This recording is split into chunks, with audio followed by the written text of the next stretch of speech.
from the international partner.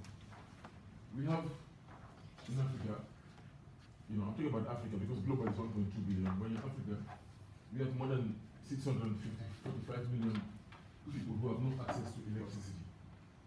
And 730 million inhabitants of Africa rely on biomass for cooking. And we know the consequences of all that. This was described this morning by Felix. Power consumption in Africa is estimated at 181 kilowatts per annum, whereas in Europe, it is 6,500 kilowatts, and 13,000 kilowatts in the United States. You can see the vast difference here. Energy sector bottlenecks and power shortages are estimated to cost Africa some 2 to 4% of GDP annually, and this undermines economic growth, it undermines employment creation, and as well as investment. For example, let's look at two countries, Ghana and Tanzania. They are losing 15% of the value of sales as a result of power outages. The South African economy has been hobbled in recent years by severe electricity generation, capacity constraints, and frequent load shedding. This is just a general assessment of the situation for both electricity as well as non-solid cooking fuel. The situation in North Africa has always been very good, but as you go down to Sub-Saharan Africa, we have a very, very poor situation from 2000 to 2010. We can look at it clearly, more clearly it's actually in the manuals which are given to us this morning. About over half a billion Africans, mostly women and children, die annually due to indoor air pollution associated with the use of wood for cooking. In school, children are underperformed because of lack of electricity. Because in Africa, I'm talking about Africa globally, over 90% of Africa's primary schools do not have electricity. Over 90%. Lives are at risk in African hospitals as life-saving equipment and services lie unused because of lack of electricity. But, and it's a but in capital BUT, Africa is rich in energy resources. Why this paradox? The continent has over 10 terawatts of solar potential, 350 gigawatts of hydroelectric potential, 110 gigawatts of wind potential, as well as an additional 15 gigawatts of geothermal potential. We're very rich, but why we have this kind of situation? And this excludes coal and gas, so we can still provide some of its cheapest electricity. We all know this. Energy drives power. It's energy that drives power's economy. Africa can unlock its homes and business unless it unlocks this huge renewable energy potential and combines with conventional energy to light up and power the country. A number of programs and projects exist and more are emerging, but again, the lack of sufficient, innovative, and appropriate financing of bankable projects, inappropriate policy and regulatory environments, and the lack of pricing incentives, as well as coordination, severely limits the scale and speed at which energy is provided to the continent. At the moment, the main institutions that are working in energy projects in Africa are the following. One, the African Development Bank. Two, the African Union Commission. Of course, we have the Africa-EU Energy Partnership, which has been mentioned several times today, earlier this morning and this afternoon. And then there's the World Bank also that's helping. USAID also works in energy projects, but because of what is happening right now in America and with the changes in government, we're not sure whether their contribution will continue as they did in the past. Today, there are more than 3,500 existing and pipeline energy generation projects throughout the continent. But we have a problem with data. They are not always reliable. Many businesses that are looking to participate in the development of power sector projects in Africa are confronted by this lack of reliable and easily accessible data. A major challenge has been identifying viable schemes that can be brought successfully to financial close. The African Energy Project Tracker and Monitoring Service launched in the world was intended to help overcome this barrier. This is how it looks like. You can look at it more in detail. The African Energy Project Tracker, and there's a sample of it, in the Horn of Africa. That's Ethiopia, Somalia, Djibouti, and so on.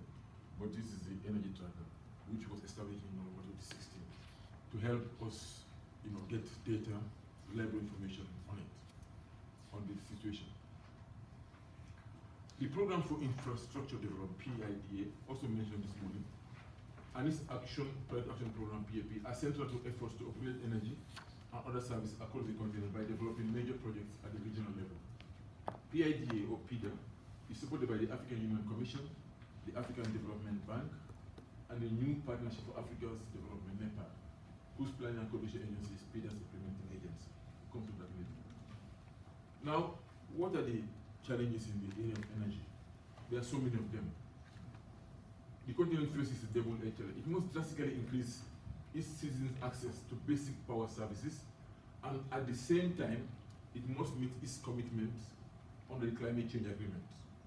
But the Climate Change Agreement seems to be going into trouble since President Trump announced 2 weeks ago that USA was going to pull out of this agreement. I hope it doesn't happen.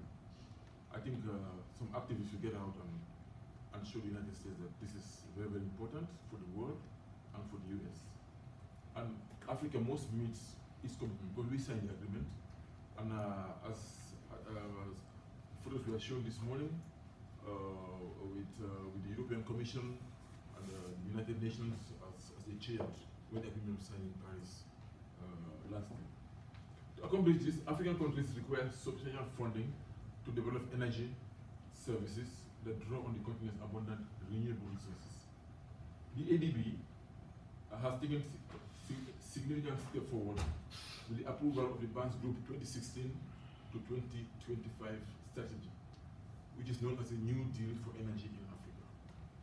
And that has the goal of achieving universal access by 2025.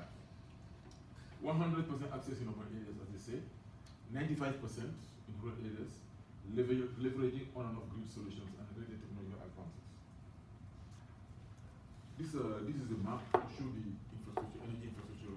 It's already in the, it's not very, very clear, but it's extracted from the PIDA, from a PIDA document, which you can show very clearly. You can Google it and find out and see it more clearly. It's not even printed very well in the document we have in front of us. The energy challenge now continues.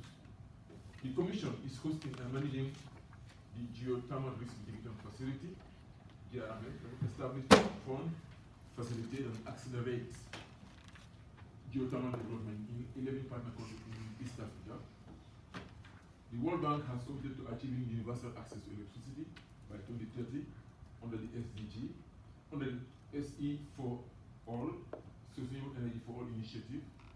In view of these development challenges, there is need to share evaluation results, contribute to learning and strengthening thinking about the way forward, as well as increase awareness of new developments in the sector, the energy sector, and how things are going right now.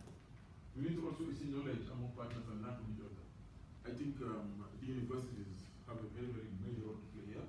There was a question that came out at the end of the last presentation about the role of universities, research, and I think we need to do a lot of research and exchange knowledge among our partners. We need to do that. Certainly, if the European Commission is going to assist Africa, they should give priority to this area. It's very, very important. We also contribute to the global body of evaluation and development knowledge in the United States. To achieve universal access by 2030, organizations will now work innovatively with country clients and partners. I think this is what Felice told us this morning about the Commission and what they are doing. And what Africa countries, the beneficiaries, should be put in the driver's seat by adopting a new and transformative strategy to help them orchestrate national, sustained sector level engagement for universal access.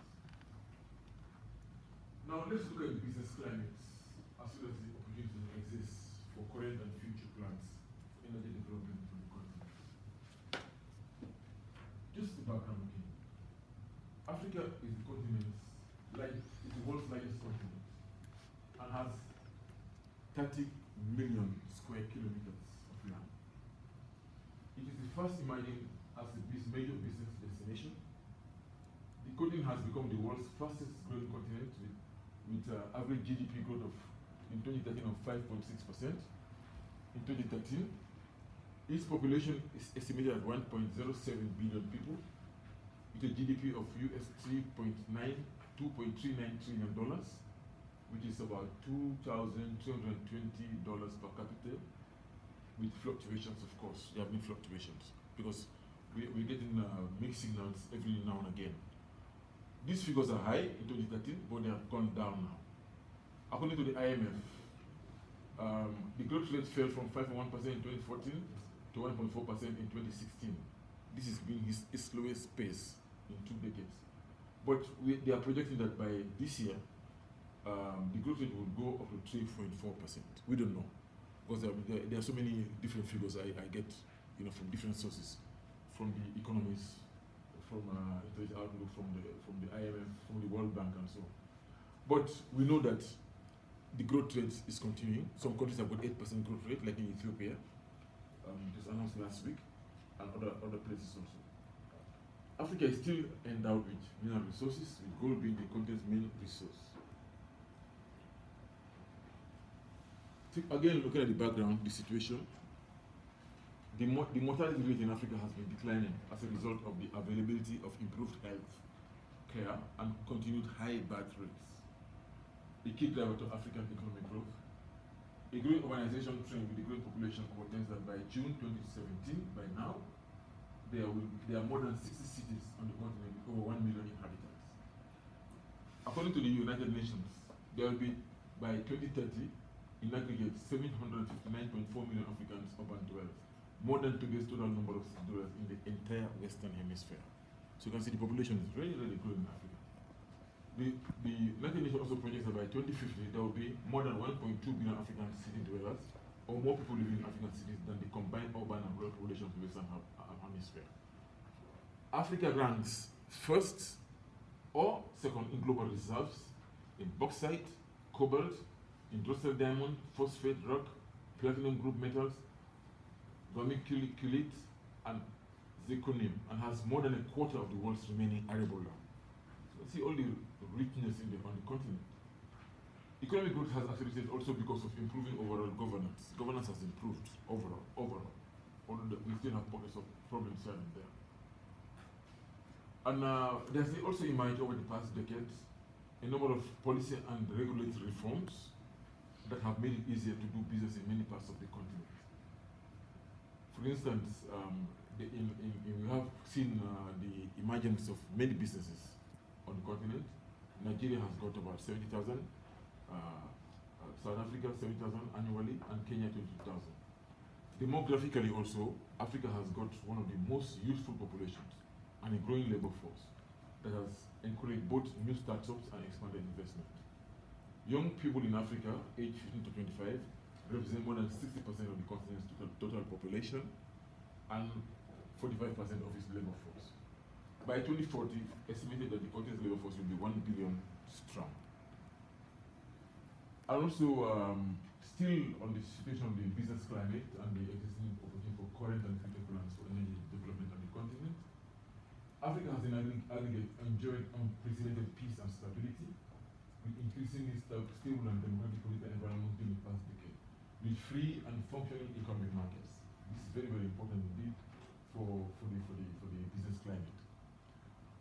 Also, despite the scourge of Ebola virus overall, healthcare in Africa, and indicators relating to perennially challenges on the continent related to HIV and AIDS, malaria and tuberculosis, as well as infant mortality, all have been improving. We have seen that the overall healthcare situation in Africa has improved despite all these problems.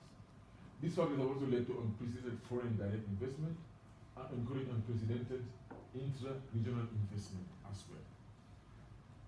UK, US, France, India, the United Arab Emirates have emerged as leading foreign investors in Africa among the top 3 investors overall.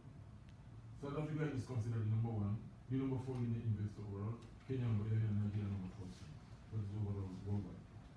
And the ADB, now I go now to the perspectives now from the African Development Bank.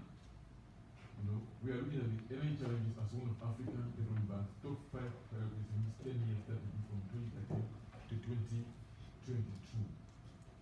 The African Development Bank, as I said earlier, has got this new deal in energy for Africa, and which is the first of its high 5s development priorities. It has had 5 development priorities. I think they are light up on power Africa, integrate Africa, and something to do with agriculture, feed Africa, something to do with also providing a better life for Africans and things like that.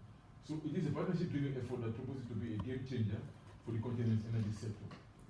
The New Deal commits to investing $12 billion in energy in the next 5 years and leveraging 50 to 60 billion from the private sector and other partners. The bank is working with governments, the private sector, bilateral and multilateral energy sector initiatives to develop a transformative partnership on energy for Africa, a platform for public-private partnership for innovative financing in Africa's energy sector. The New Deal has 4 targets. Number 1 is to increase on-grid generation to add 160 gigawatts of new capacity by 2025, increase on-grid transmission and grid connections that will create 130 million new connections by 2025, which will be 160% more than what it is today. To increase off-grid generation to add 75 million connections by 2025, which is 20 times of what we have today. Increase access to clean cooking energy for around 130 million households. And also, the New Deal aims to foster the attainment of the Sustainable Development Goals in Africa. It will also provide core benefits of social, economic, and environmental sustainability in Africa. It also aims to assist African countries to achieve the COP21 agreement on climate change, the Paris Agreement. Also aims to contribute directly to achieving, in particular, Sustainable Development Goal number 7 on ensuring access to affordable, reliable, sustainable, modern energy for all. In summary, the New Deal is built on 5 integrated and mutually reinforcing principles, and these are raising the aspiration to solve Africa's energy challenges, establishing a transformative partnership in energy for Africa, mobilizing domestic and international capital for innovative financing in Africa's energy sector, supporting African governments in strengthening energy policy, regulation, and sector governance, and increasing the African Development Bank's investment in energy and climate financing. Now we come to the African Union Commission, also look at their own side, their own perspectives. The Commission has established key pillars of Africa's economic growth policy, and for companies across the African continent, and for those internationally interested in doing business in Africa, it is important to be familiar with the key economic agenda initiatives of the African Union. The African Union focuses on fostering greater public-private partnerships for Africa's policymakers at local, national, regional, and continental levels. It has since 2013 launched Agenda 2063, which I briefly mentioned earlier today, which seeks to integrate the private sector into the implementation of this continental policy agenda. It has, I already talked about the program for the PIDA, Program for Institutional Development. It focuses mainly on energy generation and seeks to invest $40 billion in this sector by the year 2020. So Africa is set to experience significant population growth, we have said that, and economic growth. That is the fact that they want to do this based on this premise, on the premise that Africa is set to experience significant population growth and economic growth. We are also looking at the PIDA and the fact that it also aims to address the related infrastructure demand that the continent's economic expansion will require. As we grow population-wise, as we grow economic-wise, so therefore the PIDA looks to address this, so that we don't have somewhere get stuck somewhere where we cannot move anymore. This is an increase in power demand from 590 terawatts per hour in 2010 to more than 3,100 terawatts by 2040. So this is what the PIDA from the African Union side is aiming to do. Today, the African Union is hosting and managing the Geothermal Risk Mitigation Facility, DRMS, as a financial tool for supporting geothermal energy development in Eastern Africa. I already mentioned that. And also, I have brought in some brochures which I placed there on this GR. I'm sure there are one or two left. You may pick them up, or I have one with me, or two of them with me, if somebody is interested in knowing more about that. This project is encouraging public and private investment into geothermal power generation. And funding comes mainly from Germany, the BMZ. Also, there is the EU Africa ITF, Infrastructure Task Fund, which is done by the KFW. Also, the UK DFID also contributes to this project. The funds are provided to mitigate the early stage exploration risks associated with geothermal power projects in order to improve project bankability and secure additional external funding. This is very important. We need to get additional external funding, but Africa alone cannot fund these things as it is right now, not because we don't have the resources, they're there, but because we need to be better organized in order to be able to finance these things. And also there is the Africa-EU partnership, energy partnership, which is also mentioned, they call it AEEP. And first of all, just to give you background of this, the Union has entered into a number of global partnerships that seek to leverage economic development support while involving the promotion of partnerships at the private level. One such partnership is the continent-to-continent partnership with emphasis on Africa, Europe, Africa, South America, and Africa, Asia. Now, the Africa-European Union Strategic Partnership was first established in Cairo, but then out of this was born what we now call the AEEP, the Africa-EU Energy Partnership, which constitutes one of the initial 8 partnerships under the Joint Africa-EU Strategy, which is a long-term framework for cooperation between the two continents. This framework was structured for political dialogue and cooperation between Africa and the EU on energy issues of strategic importance, reflecting African and European priorities. Africa and the EU committed to provide political leadership to establish a conducive environment for energy, trade, and investment infrastructure, mobilize adequate resources for the implementation of the objectives of the AEEP. The partnership roadmap lists the national, regional, and continent-wide instruments that form the basis of Africa-EU relations on energy access, energy security, and renewable energy and energy efficiency. The program aims to contribute to the ambitious political objectives of the partnership for increasing access to modern energy services in Africa, improve security by accelerating the use of renewable energy in Africa, and to contribute to inclusive and sustainable economic and social development through a climate-resilient development pathway. The AEEP Cooperation Program, known as RACP, was launched in September 2010 at the first high-level meeting of the AEP in Vienna, Austria, by stakeholders from the two continents to work to make the continent a prime destination for renewable energy investment, strengthen institutional, scientific, and technological cooperation between Africa and Europe.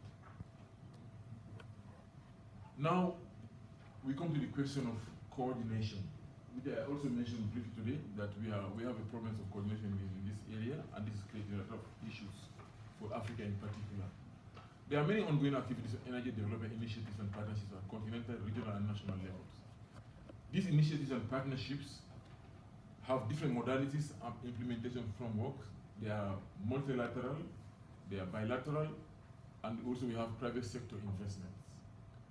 Now, They are complex and they have many challenges, which have led to duplication of efforts from areas, uncoordinated implementation, high cost of implementation of programs, and misalignment of priorities of different initiatives.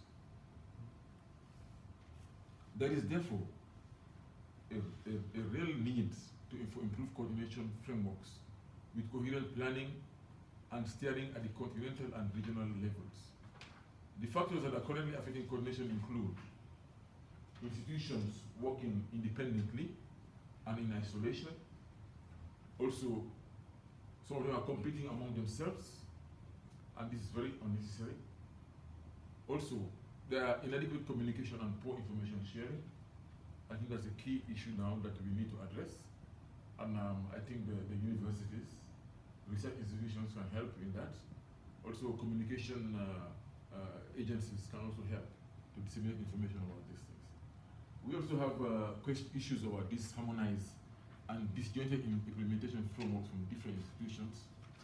There are low levels of transparency on ongoing initiatives. They are incoherent, inconsistent, and uncoordinated monitoring and evaluation at continental and regional levels. Governments in Africa, the African Union, European Union, and the various partners and stakeholders undertaking energy initiatives in both Africa and Europe must have specific objectives in mind in their coordination activities. They may include, for instance, harmonizing various energy initiatives, establishment of coherent platform for energy coordination, engage in economies of scale, like having meetings, resources on a regular basis, and how they're going to disseminate, distribute, and share resources, avoid duplication and overlapping of activities, ensure information sharing amongst all stakeholders. So we may consider the following principles for effective coordination. Since the following consultation in 2015 in New York, the Sustainable Energy for All, Vienna, the VEF, the Vienna Energy Fund, Addis Ababa, the FFD, the Financing for Development, Cape Town, SIREC, which is South African International Regional Energy Conference, and the Paris COP21.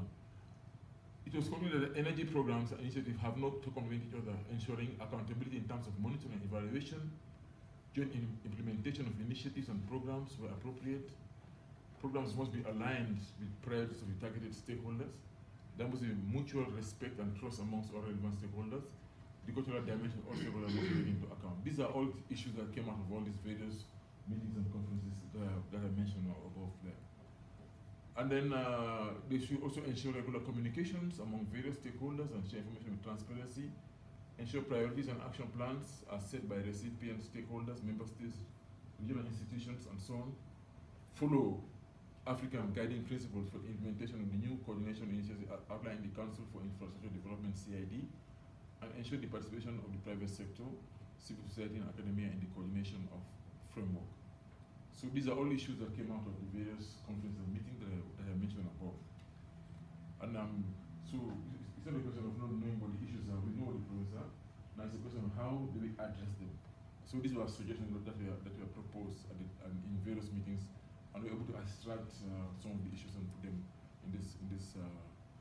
So the way forward is coordination of actors at continental level with feedback to regional and national levels where appropriate, ensuring coherence of energy initiatives in Africa, linking with other coordination efforts from other sectors, like climate change issues now that are coming up, and developing and keeping a systematic updated database of all actors and initiatives in energy sector in Africa, mapping initiatives in energy sector in Africa,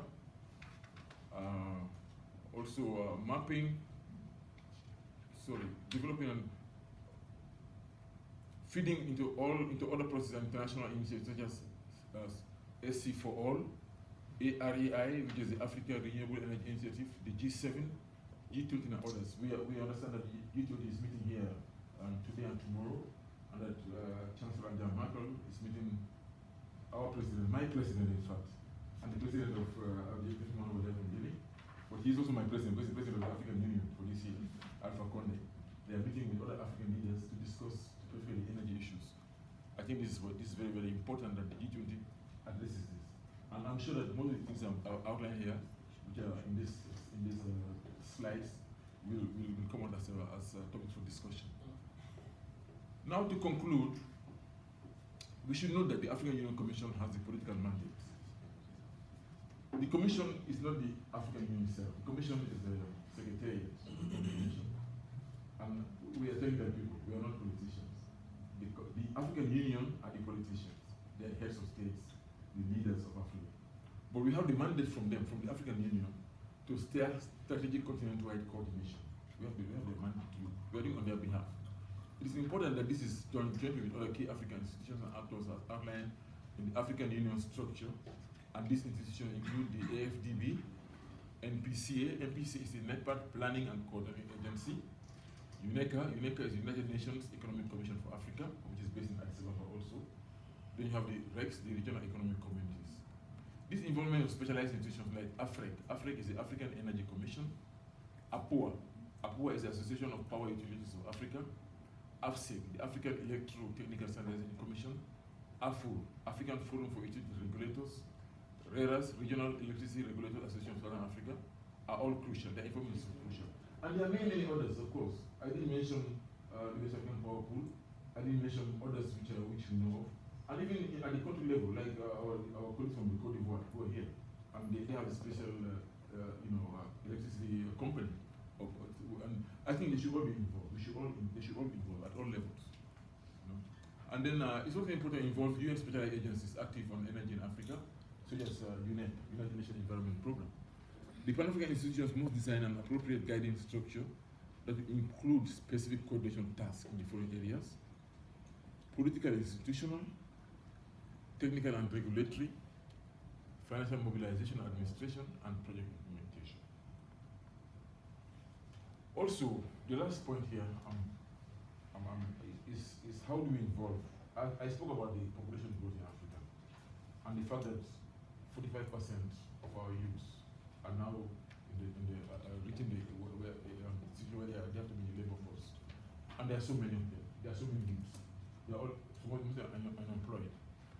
And I think we should involve them more and more in this venture of energy. Because there's a lot of scope for them to work in this area. The African Union has declared the year 2017 as the year of harnessing the demographic dividend through investment in youth. To realize the dream of an African Renaissance and a better life for all Africans, the entrepreneurial energies of African youths must be harnessed to contribute towards economic development, job creation, and the alleviation of poverty.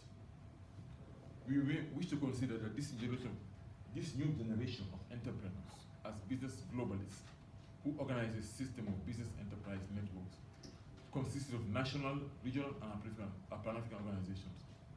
This century is Africa's century, the 21st century, and these young people have the potential to build a world where they are not materially better off, but also one that is fairer, more sustainable, and tolerant than any other time in history.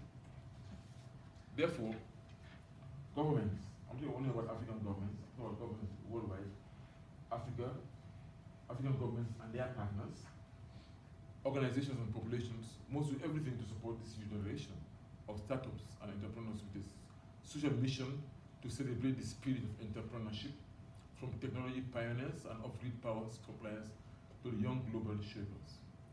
The starting point to all of this will be to provide more opportunities and support for people to learn about the entrepreneurial process. As the majority of people who will start businesses in the future are in the educational system today, it can be critical in developing the skills necessary to start and run successful businesses by integrating entrepreneurial leadership programs into the education systems in high schools. Thank you, a big thank you.